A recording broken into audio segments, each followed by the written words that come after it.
So let's talk about my early years. So I got into the business in 2000, part-time in 2007, just when our market was turning. I didn't really realize it at the time. My first full year was 2008. For all of that time, all I focused on was low cost, literally no branding, buyer lead gen. So I ran classified ads, free list of homes, short sales and foreclosures. Distress sales were kind of built big back then. I had simple calls to actions: go to this website and fill out a just an opt-in sort of page.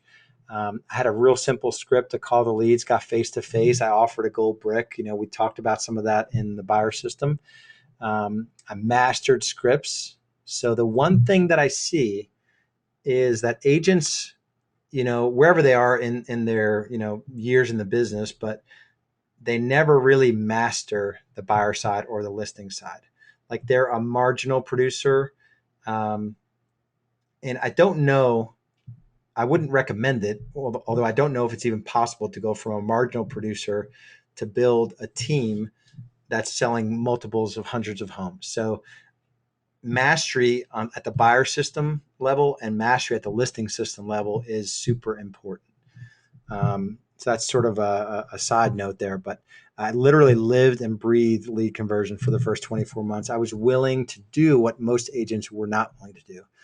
At the time, I was coached by someone I had three other time blocks, but I was really good about sticking to time blocks for calls and lead prospecting. I did Tuesday and Thursday evenings, had a newborn.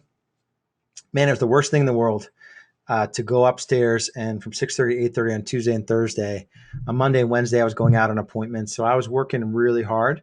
Every Saturday, I had a time block as well. I've since learned, if you haven't seen the MIT lead response study, we talked about it in module 2. I've since learned that there are way better time blocks, like Tuesday, Wednesday, Thursday, Friday from 8 a.m. to 9 a.m. You can go 8 a.m. to 9:30 a.m. and then 3:30 to 5, Tuesday, Wednesday, Thursday.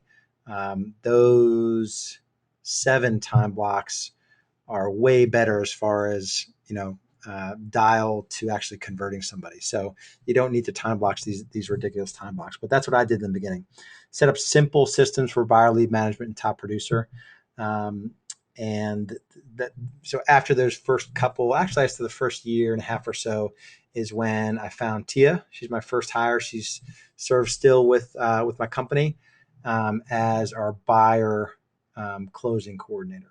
So I advertised for a part-time admin. I probably had 50 responses, and I hired Tia, my do-it-all admin. She handled everything that I didn't want to handle or I wasn't good at. So every closing, she closed every file.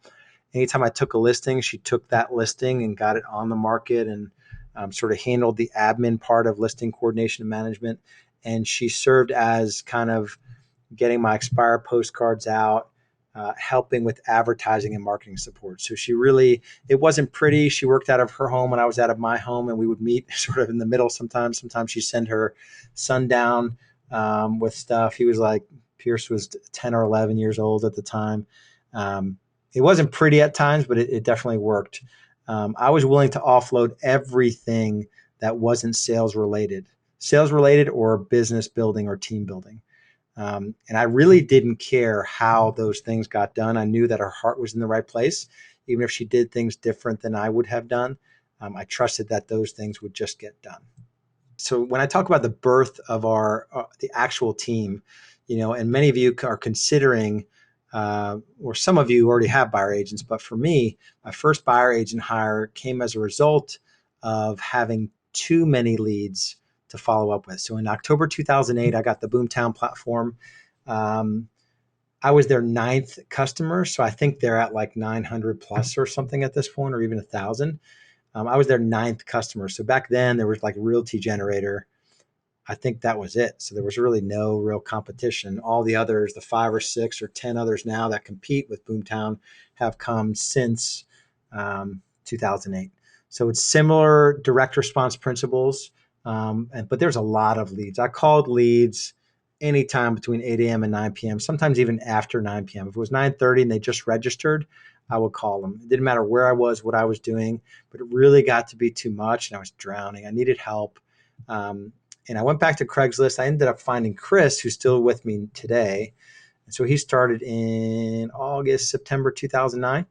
I found him through another agent I found on Craigslist. He was in the business for a year, sold 2 homes. He swung a hammer before he got into real estate. Just really good work ethic. And he also saw the vision, was willing to trust and follow me. We divided and conquered and just called leads and showed homes and made it happen. I mean, he busted his butt alongside with me. He wasn't afraid to learn. He's a pretty humble guy, worked his ass off. I truly admire him. He's still with me today, and he's having his best year ever. Every year since he's been with me, it was his best year ever. He sold 27 homes his first year with me after only selling 2 homes without me. So